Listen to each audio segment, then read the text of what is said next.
రాష్ట్రం అభివృద్ధి సాధించాలంటే టీడీపీ జనసేన కూటమికి ఘన విజయం చేకూర్చి పెట్టాలని ఏలూరు అసెంబ్లీ నియోజకవర్గ టీడీపీ జనసేన ఉమ్మడి అభ్యర్థి బడేటి చంటి పిలుపునిచ్చారు. ఏలూరు 20వ డివిజన్ నరసింహారావుపేటలో సోమవారం నిర్వహించిన ప్రజా సంకల్ప యాత్రలో ఆయన పాల్గొన్నారు. ప్రతి ఇంటికి వెళ్లి ప్రజా సమస్యలను అడిగి తెలుసుకున్నారు. టీడీపీ ప్రకటించిన మినీ మేనిఫెస్టోలోని సూపర్ 6 పథకాల గురించి ప్రజలకు వివరించారు. అనంతరం బడేటి చంటి మాట్లాడుతూ రానున్న సార్వత్రిక ఎన్నికలు కేవలం రాజకీయాల కోసం మాత్రమే కాదని రాష్ట్రాభివృద్ధి కోసం అన్న విషయాన్ని ప్రతి ఒక్కరూ గుర్తించాలన్నారు. రాష్ట్ర చరిత్రను తిరగరాసే విధంగా ప్రజా తీర్పు ఉండాలని ఆయన ఆకాంక్షించారు. సైకో సీఎం జగన్ రాక్షస పాలన నుండి విముక్తి కోసం ప్రతి ఒక్కరూ భాగస్వాములు కావాలన్నారు. టీడీపీ, బీజేపీ, జనసేన కలయికతో సీఎం జగన్మోహన్ రెడ్డికి నిద్ర పట్టడం లేదని, అందుకే పిచ్చి పిచ్చిగా మాట్లాడుతున్నారంటూ ఆయన ఎద్దేవా చేశారు.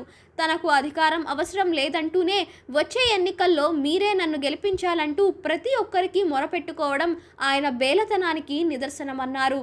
కళ్ల ఎదుట కనిపిస్తున్న తమ పతనాన్ని గుర్తుకు చేసుకుంటూ వైసీపీ నాయకులు కుమిలిపోతున్నారని, అయితే ప్రస్తుత పరిస్థితుల్లో వారు ఏమీ చేయలేక గాంభీర్యం ప్రదర్శిస్తున్నారంటూ ఆయన విమర్శించారు.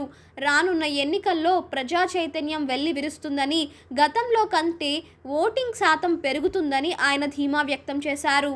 పార్టీ నాయకులు, కార్యకర్తలు ఈ 2 నెలల పాటు అంకిత భావంతో కృషి చేయాలని కోరారు.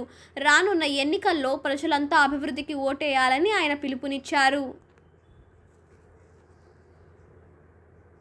మరి 3వ రోజు నరసింహారావుపేట తిరగడం జరుగుతుంది. మరి కాలనీ వాసులందరూ కూడా మమేకమై మరి ఇంటింటికి కూడా తిరగడం జరుగుతుంది.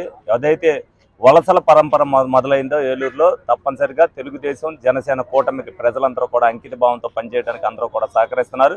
ఎందుకంటే రాష్ట్ర రక్షణని అందరూ కూడా ఎన్నికలు 2024 అనేది రాజకీయం కోసం కాదు, రాష్ట్రం కోసం అనేది ప్రజలందరూ కూడా విశ్వసిస్తున్నారు. తప్పనిసరిగా చైతన్యవంతమై వాళ్ళందరూ కూడా రాష్ట్రాన్ని రక్షించడానికి ప్రతి ఒక్కరు కూడా ముందడుగేస్తున్నందుకు చాలా ఆనందదాయకం ఉంది.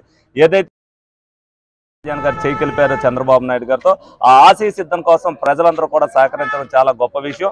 ఎందుకనంటే రాష్ట్ర ఎన్నికలు రాష్ట్ర చరిత్రను తిరగరాయడానికి రేపొద్దున రాబోయే ఎన్నికలు రాష్ట్ర చరిత్రను తిరగరాసే విధంగా ఉంటాయని ప్రజలందరూ కూడా అనుకుంటున్నారు. తప్పనిసరిగా ప్రతి ఒక్కరు కూడా ఓటింగ్లో పాల్గొనాలనేది ఏదైతే నిదానం చెప్తున్నారో వాళ్ళు కూడా మేము బాధ్యతగా తీసుకుని ఓటింగ్లో పాల్గొంటామండి. తప్పనిసరిగా ఈ తప్ప అలాగే ఏదైతే తిరుగుతున్నామో ఓటింగ్ శాతం కూడా రమారమి 90% ఏదైతే ఉంది.